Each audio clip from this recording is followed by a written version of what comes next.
है। इसे देखकर 40% आधी कॉलोनियों में पानी भर चुका है। लगातार प्रशासन कॉलोनी वासियों को अलर्ट कर रहा है। 2 दिन के नदी स्तर को देखते हुए आज नदी खतरे के निशान से ऊपर बह रही है, जिसे देखकर आसपास के लोगों में दहशत का माहौल है। लगातार यमुना के स्वरूप को देखकर लोगों में कोहराम मचा हुआ है। वहीं लगातार प्रशासन अधिकारी यमुना नदी के घाटों पर नजर बनाए हुए हैं। किसी की तरह की अनहोनी ना हो, इसके पुख्ता इंतजाम कर लिए गए हैं। वहीं बाहर से टीम बुलाई गई है। लगातार कॉलोनी में पहुंच रहे पानी को देखते हुए अधिकारी राहत कैंप लगाए गए हैं, जहां मजिस्ट्रेट अधिकारी निगरानी करने में लगे हुए हैं। वहीं लोगों को अलर्ट किया जा रहा है कि घाटों से दूर रहें। जिलाधिकारी पुलकित खरे ने बताया कि मथुरा में अभियान चलाकर 1200 लोगों को राहत कैंपों में लाया गया। वहीं सरकार की मंशा के अनुरूप मथुरा में कार्य किया जा रहा है। जल्द ही पानी घटने के स्तर पर लग रहा है। मथुरा में पिछले 4 दिनों से यमुना जी का स्तर लगातार बढ़ रहा है और आज भी लगभग दिन में 1-2 बजे तक इसके बढ़ने की संभावना है। उसके बाद ही इसके स्थिर होने की अनुमान लगाया जा रहा है। इसको लेके अभी तक लगभग 1200 लोग हमारे बाढ़ शरणालयों में आ चुके हैं। 4 जगह इस तरह के राहत कैंप या शरणालय संचालित करे जा रहे हैं। इन शरणालयों में जितने भी लोग आए हैं उन लोगों के लिए भी और उनके पशुओं के लिए पूरी व्यवस्था करी गई है। पशुओं के लिए चारा और पीने का पानी है। लोगों के लिए वहाँ पे स्वास्थ्य की भी सुविधाएं हैं और साथ ही साथ वहाँ पे हमारे हर शरणालय पे मजिस्ट्रेट नियुक्त हैं, जो ये देख रहे हैं कि सभी लोगों को समय से खाना भी मिले, पीने का पानी मिले और यदि कोई बीमार होता है तो डॉक्टरों की टीम भी यहाँ पे मौजूद है। और इसी खबर पर ज्यादा जानकारी के लिए हमारे संवाददाता गिरीश सीधे मथुरा से लाइव जुड़ गए हैं। गिरीश, मथुरा में यमुना नदी का स्तर लगातार बढ़ रहा है। ऐसे में ये भी कहा गया है कि 40% कॉलोनियों में पानी भर चुका है और कॉलोनी वासियों में डर का माहौल भरा हुआ है। तो ऐसे में प्रशासन किस तरीके के इंतजाम करने में लगी हुई है?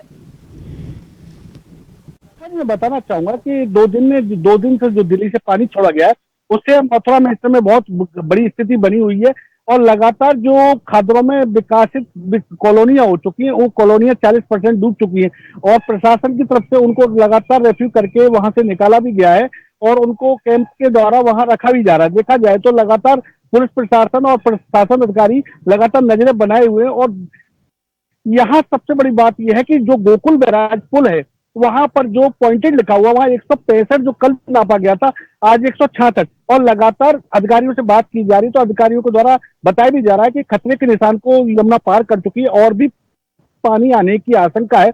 इसी को देखते हुए लगातार हम लोग यहाँ पर अभियान चला रहे हैं कि कोई अपने घटना ना हो। इसको लेकर वो लोग यहाँ लगातार अनाउंस भी कर रहे हैं और लोगों को घाटों के पास से हटा भी रहे हैं और लगातार माना जाए तो 12 बाढ़ नियंत्रण चौकी भी मथुरा में बनाई गई है और लगातार बाहर से भी कुछ टीमें मंगाई गई हैं।